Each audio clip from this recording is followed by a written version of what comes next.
And we're back. I'm Professor Scott Plum with the Minnesota Sales Institute, and I'm with Bill Hellkamp of Reach Development Systems. Yeah, great, Scott. I am so excited about our main topic today and the book club conversation. So I'm looking forward to getting into this. Since I'm in sales and paid to be a salesperson, then it only follows that I'm a professional, right? While that might technically be true, both statistics and personal experience tell us that only about 15 to 20% of salespeople are truly professionals. In this podcast, Scott and I will talk about the 5 key attributes that make the difference between a sales professional and an amateur. So buckle up for episode 418 of the Get in the Door podcast.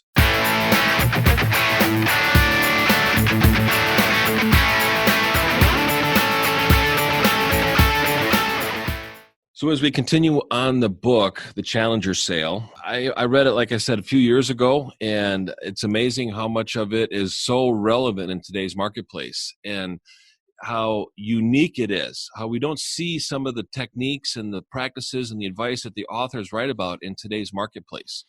And it really, like our topic on a professional versus an amateur salesperson, I think a professional salesperson would read a book like this, really take away the key nuggets that they like, that really separate them from everybody else, and really concentrate on the goal of the book, which is to challenge the prospect to think about doing something different and to consider a change. They opened up with a conversation about 2009 being like this vast wasteland of nobody selling anything to anybody except 5 guys, who made a sale. Do you remember it that way? I don't. But I wasn't in touch with what was going on in the marketplace either. So I think sometimes our media influence can dictate our behavior, but if we take the media out, our behavior is different. Well, he talks, the way they talk about the sales process, and especially when they get into the problems with solution selling, I wonder if they're talking about such large sales. You and I don't tend to make those. I work with some clients that make larger sales, but I'm not in the multi-million-dollar ranges very often. Perhaps that's the kind of sales they're talking about. Yeah. And again, Neil Rackham talks about big complex sales, which is the spin selling book. And I think this was kind of the follow-up to that. And what about 20 years later, the Challenger Sale comes out. So one thing we have to keep in mind is the market's constantly changing. And if we don't change with the marketplace, we're going to get left behind. And we're going to get outsold by somebody who is adapting to the way the market changes and the way people buy solutions. And in the first chapter, we had a great table about the difference between a transactional product selling and getting into a relational solution selling. And it was just really surprising to see how he broke it down. And I can relate to each step of that. And that seems to be the difference between sales is transactional or relational. And the Challenger Sale is more of a relational sales. So it's more of a longer process, more people involved, and bigger buck too. Well, I thought he talked about the relationship salesperson being the loser in this process. That personality, yes. Yeah. Well, we'll see. Right. We'll see how what you're saying is you need to have that relationship still, even, and maybe even more so if you're going to challenge people.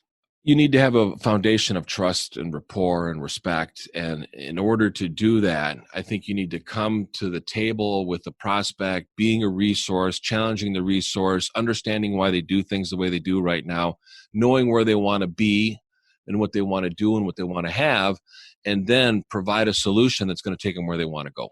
Well, a big part of this chapter was talking about the problems that solution selling has come up with. Did you want to go through those a little bit? Yeah, I wrote down one, and it's the burden of the solution is the time and the timing. So change, and we have to think about from who are we going to buy something. So we have to determine a criteria, and then also with who. So of a list of 3 companies or 5 companies, we need to decide one of who we're going to buy to, and then we need to make that commitment to buy from them. So it's the time, and the timing is a burden of the solution. Okay, I don't remember reading that. Now, he talked about the consensus-based sale. Was that what you're talking about with time and timing?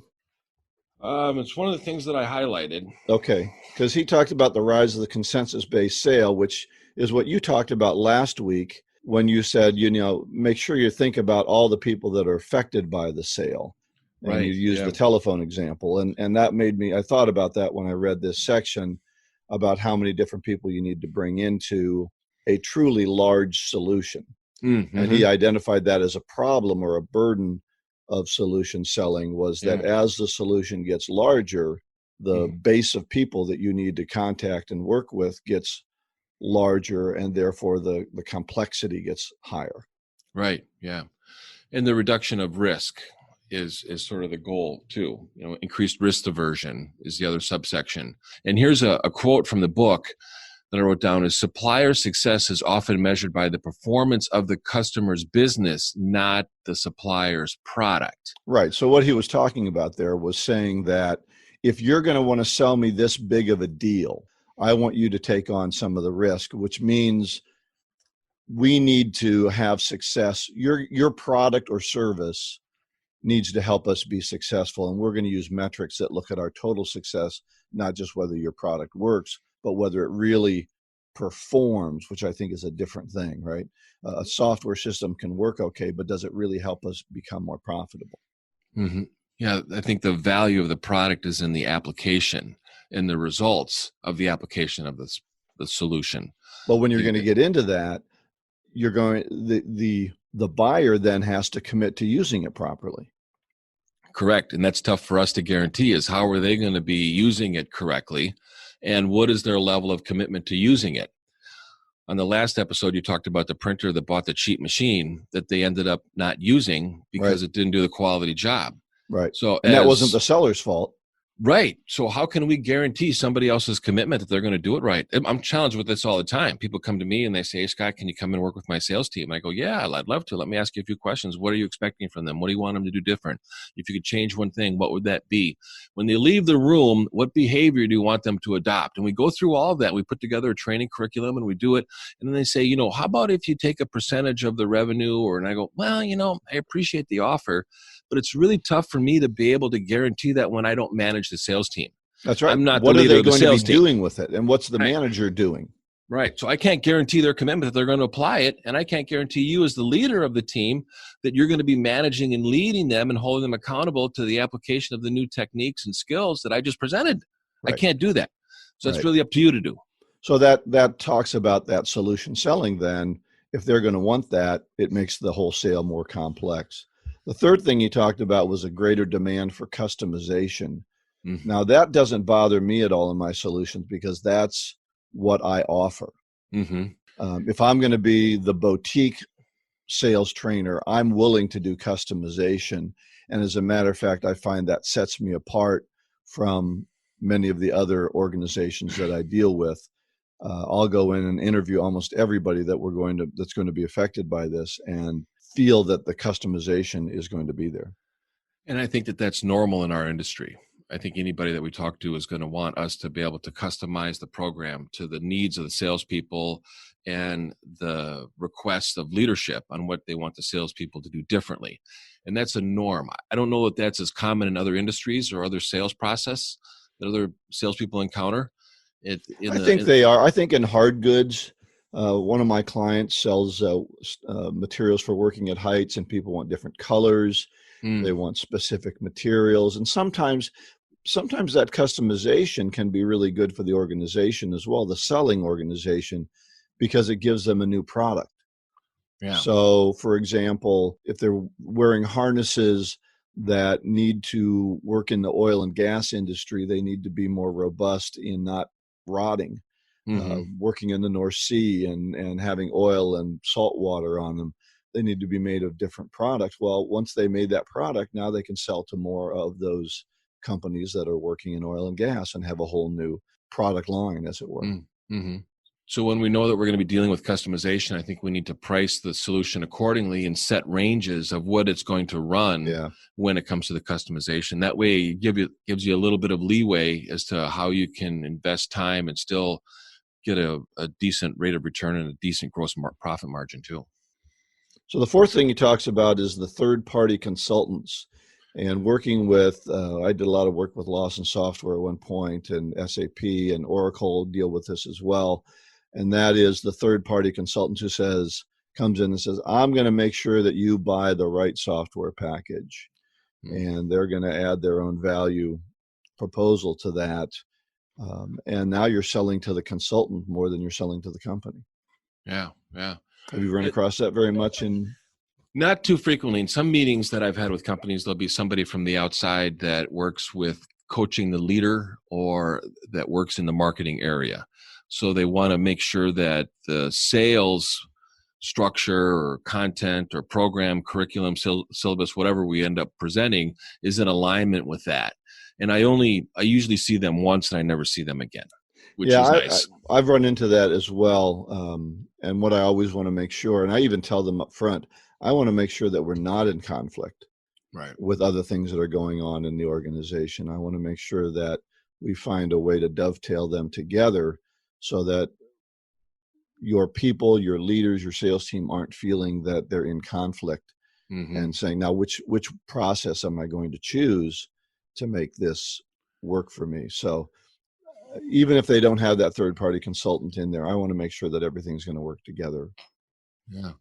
The example that I use is my goal is to fill in the potholes of the sales highway so that everybody can drive a lot faster on it.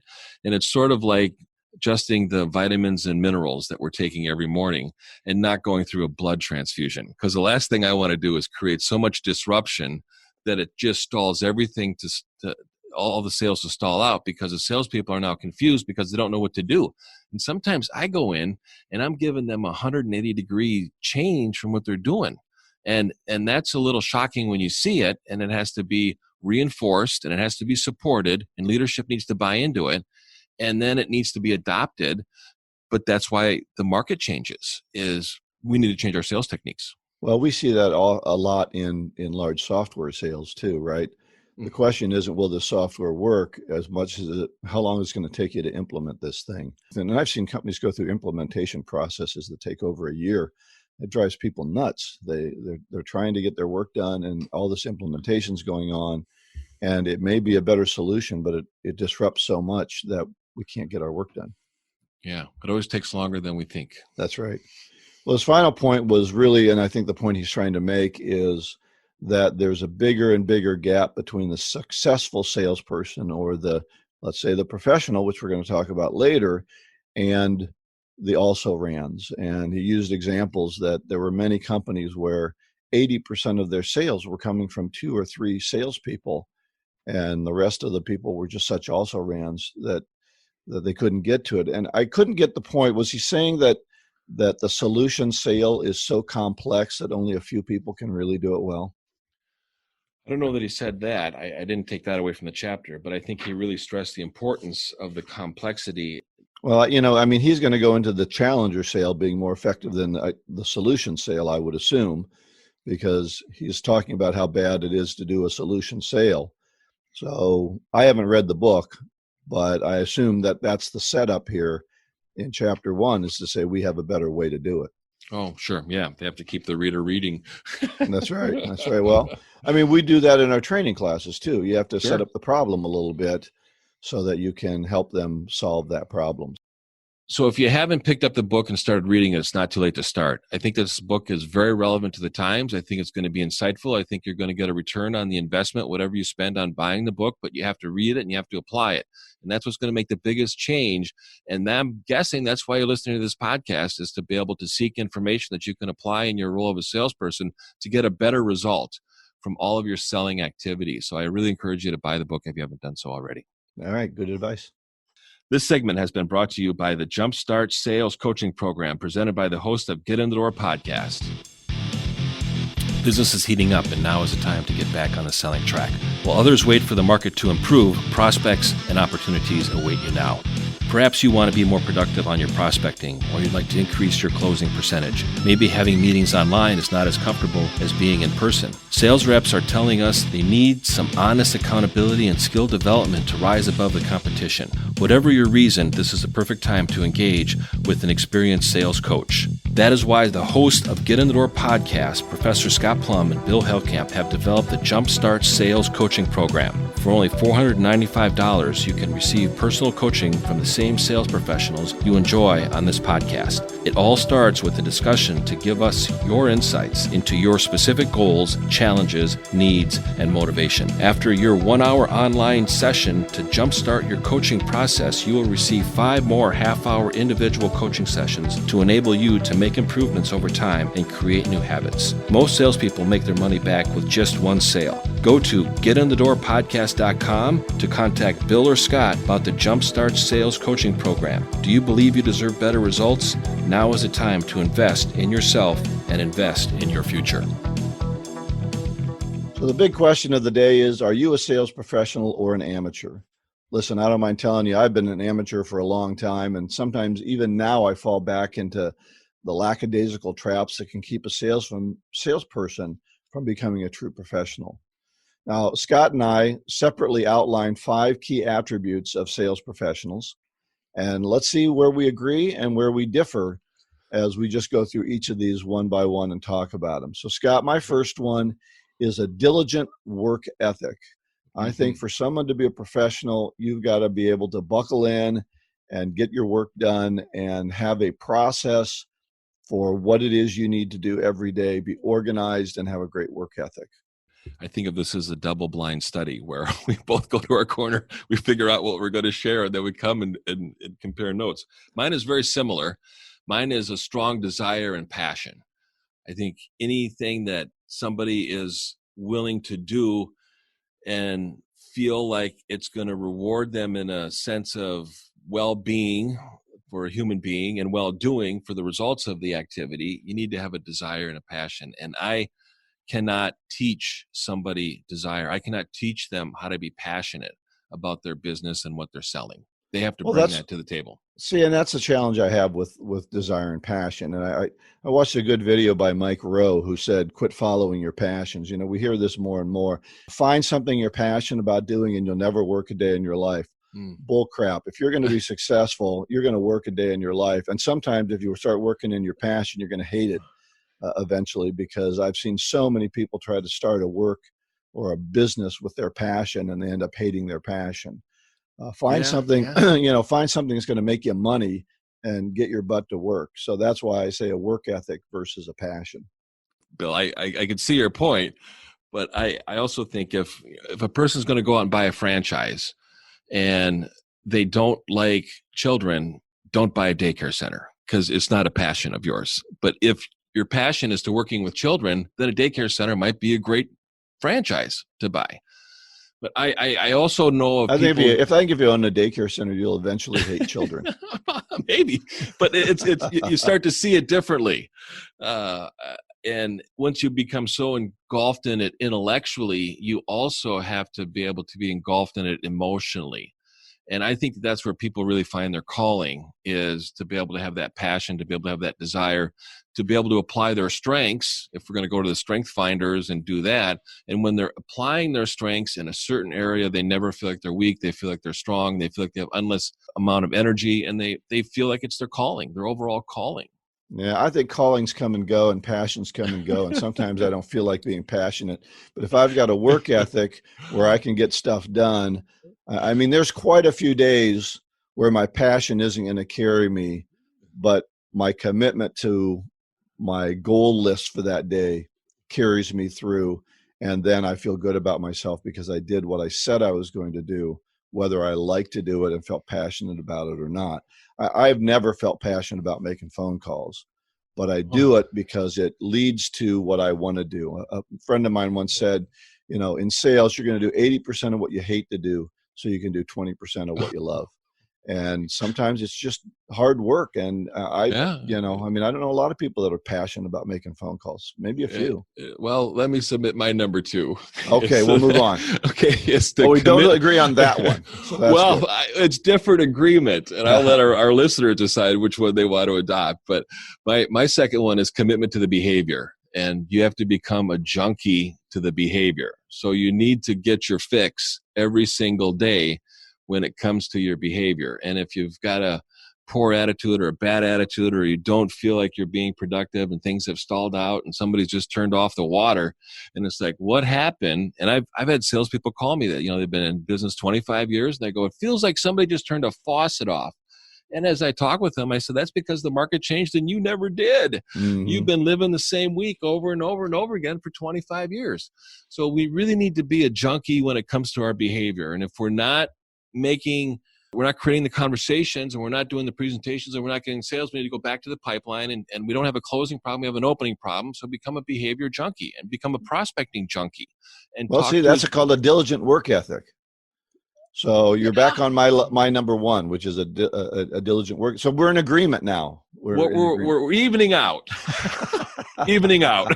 And I'm sure by the time we're done, we'll have a complete list for everybody. They could take your 2, my 3, your 1, and my 4. I don't know. Doesn't matter. I hope they send us a note and say, I think you're full of crap. Here's the 5 that you ought to do. But or what a great perspective you guys have. Yeah, people don't usually call to agree. They send notes to disagree. So that's what they're doing. We welcome any emails. They'll say thanks for the feedback. So going on your number 2, I agree with your number 2. Okay, well, some would call it a number 2, but that's industry expertise. Okay. I think you have to go beyond just knowing about your product or service. I think you need to be an industry expert. And the more that you can know about the whole industry and all the pieces that come into that goes back to your complex sales model where you have a lot of people you have to talk to. Well, knowing who those people are and what they need and what their problems and issues are, that's all industry expertise. And I think that's very, very important to become the best salesperson. And when you talk about the solution selling and wherever it goes with challenger selling, I don't think people who don't have full industry expertise can get there. I think this is a great overlap with the chapter in the book Think and Grow Rich when it comes to specialized knowledge. I think if you can adapt your passion and industry expertise into specialized knowledge, whatever it is. Here's one challenge that I think with an industry expert is that salespeople go around being an industry expert and they present to educate, not present to influence. And too often salespeople have a commitment of, I need to educate my prospect. I go, no, you don't. You need to influence your prospect. You're selling, you sell prospects, you educate clients and customers. And sometimes the customer and client, before they buy from you as a prospect, will want to get your industry expertise. Yeah, and I know. Then we get into unpaid consulting, and now that's right. When I first started in sales training, I can remember sitting down with a client, and he had a specific problem, and I just started to teach sales training, and so I told him how to solve it instead of. And he didn't need to take the class. Yep.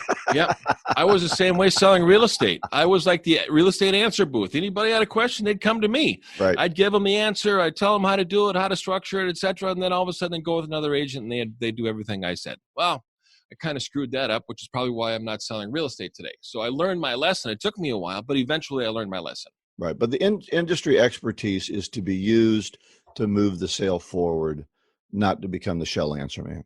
Right. All right. What's your third one?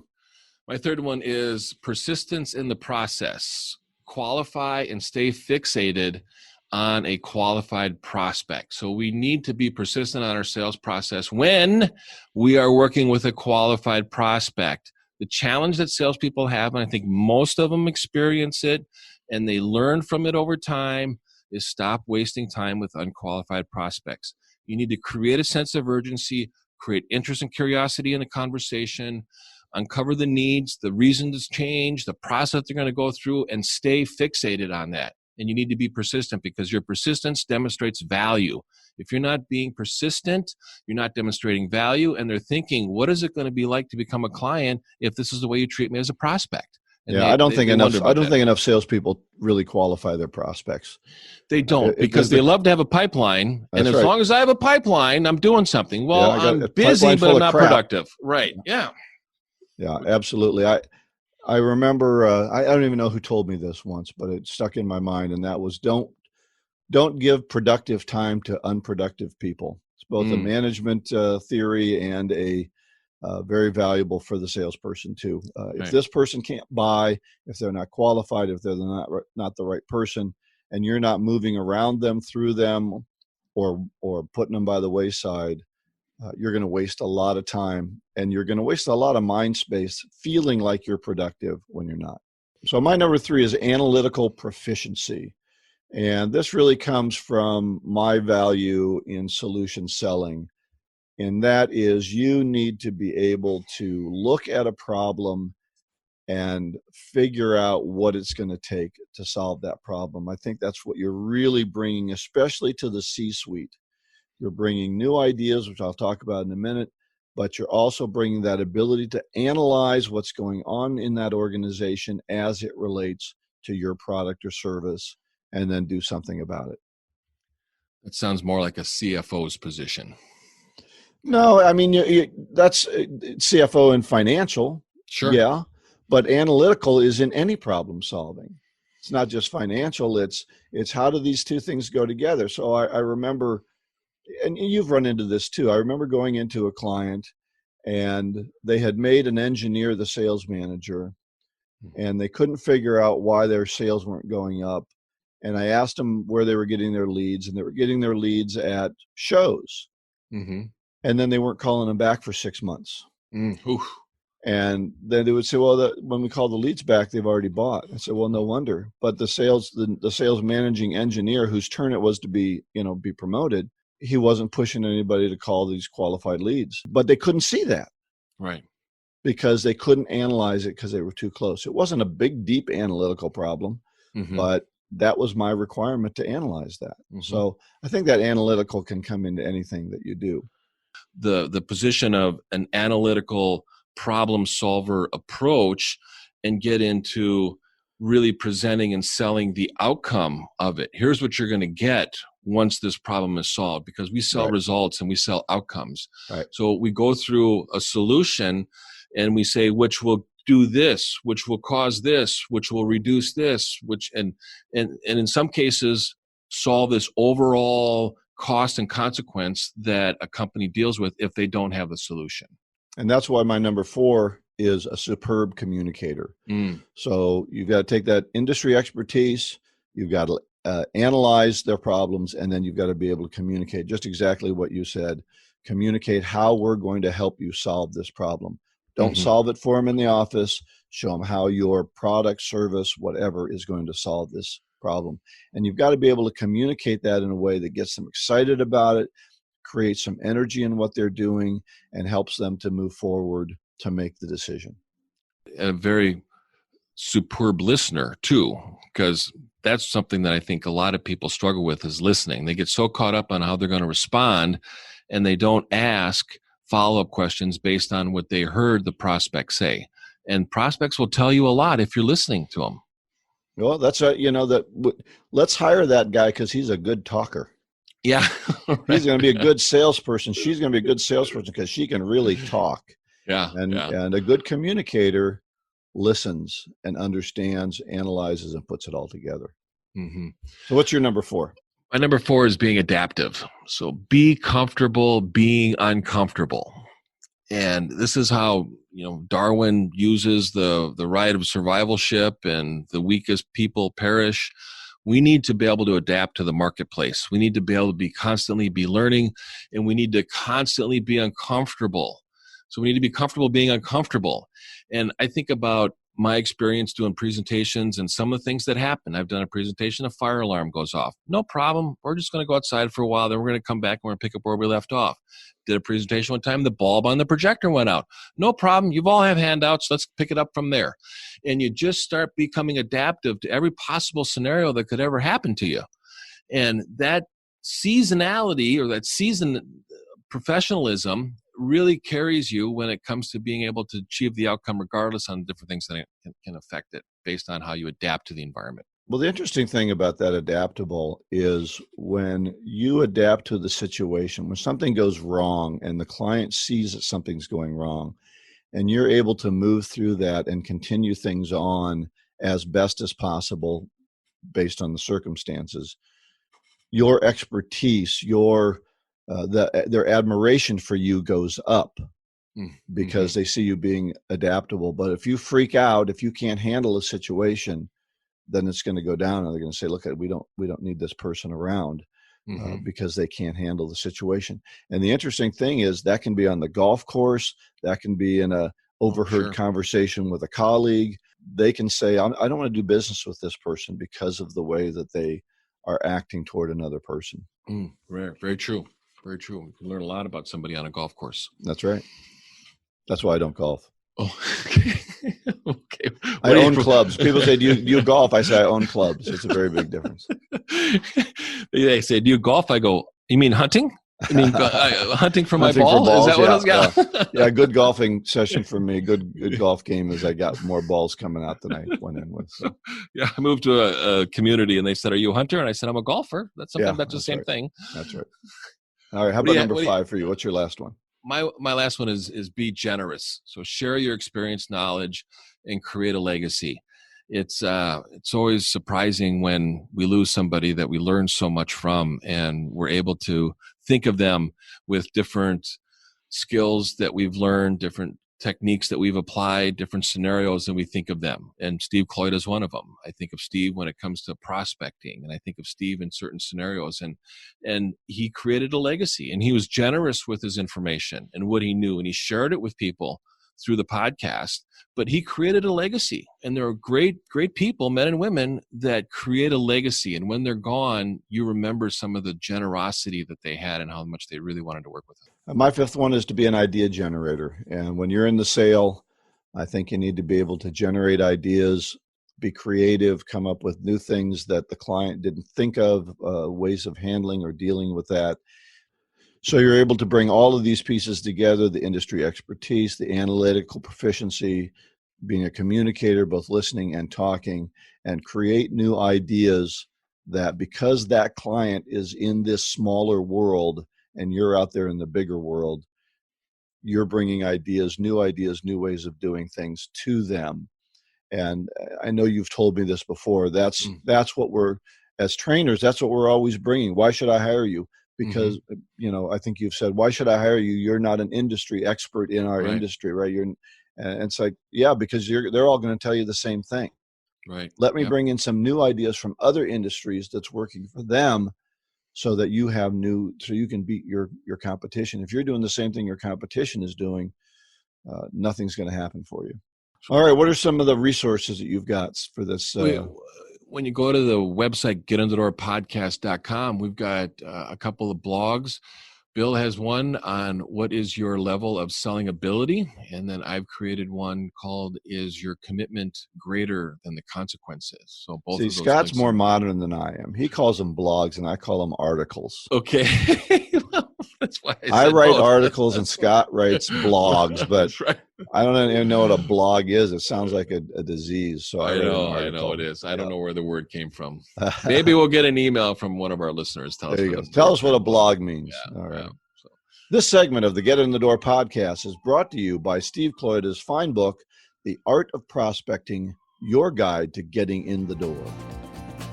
Steve Cloyda was known internationally for increasing salespeople's ability to make solid appointments with qualified prospects. You too can learn this essential skill by ordering a copy of his superb book, The Art of Prospecting, Your Guide to Getting in the Door. In this book, Steve shares the top strategies and tactics he has developed, implemented, and personally tested with more than 1 million sales and prospecting calls. You can get his book on the website, theprospectingexpert.com. In addition, check out his other great online resources. Instant Sales Coaching, which will guide you through 5 online success modules. A guided prospecting process entitled Call Reluctance Transformer, and the Magnetic Selling Strategies Workbook, a detailed step-by-step guide to increasing your sales. Get any of these valuable resources at theprospectingexpert.com. As we close the show, our golden nugget today is a quote from Brian Tracy. Develop an attitude of gratitude. Say thank you to everyone you meet for everything they do for you. So often, I think so many people right now, because of the riots and the challenges we're facing, the pandemic, people wearing masks, we're just not as nice to each other.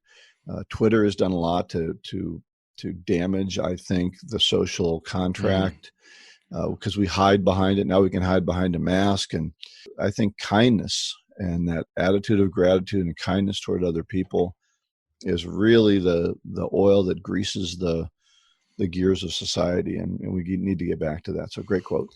Yeah, one thing that I started in 2020, January 1st, 2020, is I started a gratitude journal. So every day I had to look for something that I was grateful for, and I would write it down in my gratitude journal.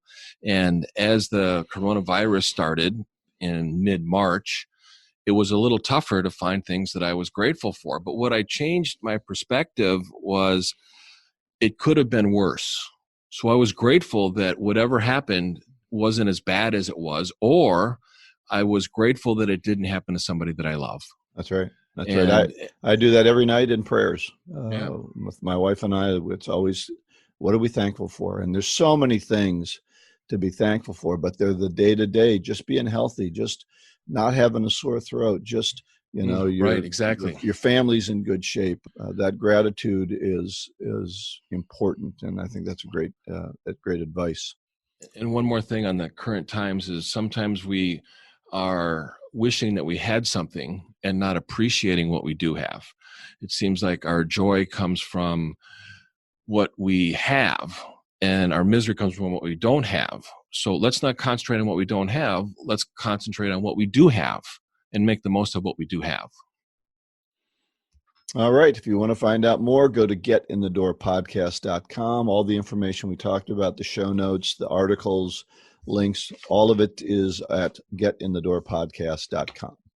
Next week, we're going to cover Chapter 2 in the Challenger Sale, the challenge, a new model for high performance. And our topic is going to be on the power of referrals. So tune in. Have a great week, folks. Yeah, great week. Take care.